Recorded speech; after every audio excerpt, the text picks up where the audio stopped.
कि देश का खाकर ही देश के खिलाफ वो मक्कार बोलते हैं, वो जालिम खुद को ईमानदार और देशभक्तों को गद्दार बोलते हैं, और चाटुकारिता जिनके रग रग में समाई हुई है वही देशद्रोही भरतवंशियों को चाटुकार बोलते हैं।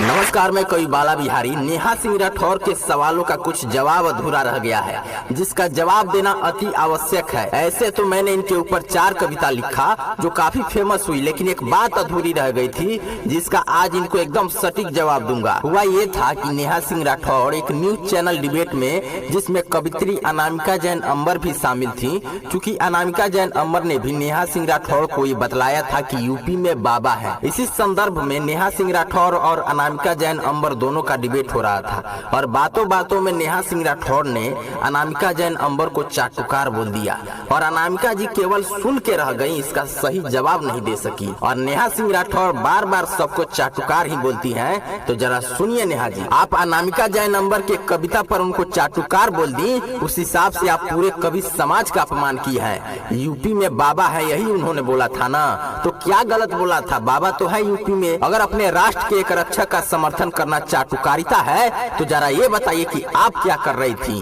काबा काबा करके आप किसकी चाटुकारिता कर रही थी? ये जनता को साफ दिखता है। और चाटुकारिता की परिभाषा क्या होती है आज जान लीजिए कवि बाला बिहारी से। जो अपने देश, जो अपने धर्म और जो अपने मातृभूमि का मान सम्मान और रक्षा करते हैं उनको चाटुकार नहीं, वो हमेशा से ही भक्त के श्रेणी में आते हैं। सुखदेव, भगत सिंह, राजगुरु जैसे वो महान क्रांतिकारी जो अपने देश के लिए फांसी के फंदे पर झूल गए पर अंग्रेजों के आगे नहीं झुके, वो हमेशा से ही सम्मान के दृष्टि से देखे जाते हैं। दुनिया उनको भक्त कहती है, समझी? तो जो लोग देश का साथ देते हैं, सत्य का साथ देते हैं, वो भक्त कहलाते हैं। और जो अंतिम सांस तक अपने देश के मान सम्मान और गौरव के लिए लड़ता है, जो कभी अपने सभ्यता और संस्कृति से समझौता नहीं करता, वो चाटुकार नहीं देशभक्त कहलाते हैं। अब चाटुकार किसे कहा जाता है वो भी आज हमसे जान लीजिए। इस सृष्टि के उत्पत्ति से ही चाटुकार की पदवी किन लोगों को दिया जाता है, सुन लीजिए और दिमाग में बैठा लीजिए। जो अपने देश के दुश्मनों से मिले हुए हों,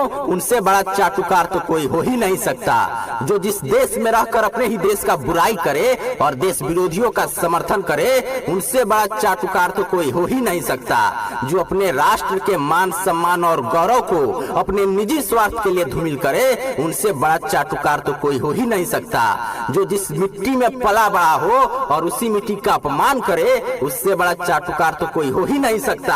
जो काबा काबा करके अपने देश के गौरव को गिराने का कार्य करे और दुश्मनों के पास गलत संदेश भेजे और ये बताए कि मेरा देश तो बहुत कमजोर है, सही मायने में असली चाटुकार की पदवी हमारा धर्म और शास्त्र उन्हीं को देता है। और ये सारे लक्षण नेहा सिंह राठौर में है, तो अब पूरा देश बताए कि चाटुकार कौन है।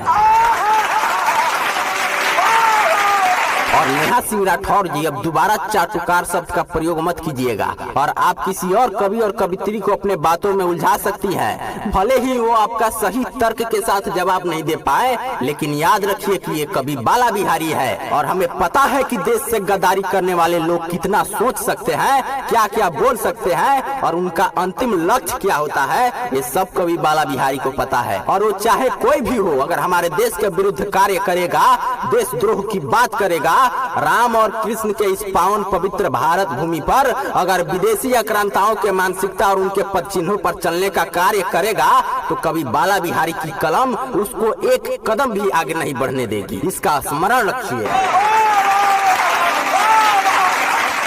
और इसीलिए तो मैं सबसे कहता हूं कि देश हित में जो आपको कहीं सुनने को नहीं मिलेगा, वो सिर्फ और सिर्फ कवि बाला बिहारी के चैनल पर सुनने को मिलेगा। तो बिना देर किए हमारे चैनल को तुरंत सब्सक्राइब कर लीजिए। और कुछ लोग हमसे पूछते हैं कि मैं मोदी जी और योगी जी का समर्थन क्यों करता हूं, तो उनको बता दूं कि इस पर भी हमारी जल्द ही एक नई कविता आएगी, और इसमें हम खुल के बताएंगे कि हम क्यों समर्थन करते हैं। फिलहाल ये अंतिम कुछ पंक्तियां प्रस्तुत करता हूँ और इसके बाद अपने वाणी को विराम दूंगा। और सबसे निवेदन करूंगा कि इस कविता को आप लोग ज्यादा से ज्यादा शेयर कीजिए। कि जो राष्ट्रभक्ति में पिरोए जाते हैं हम उनको को गले लगाते हैं।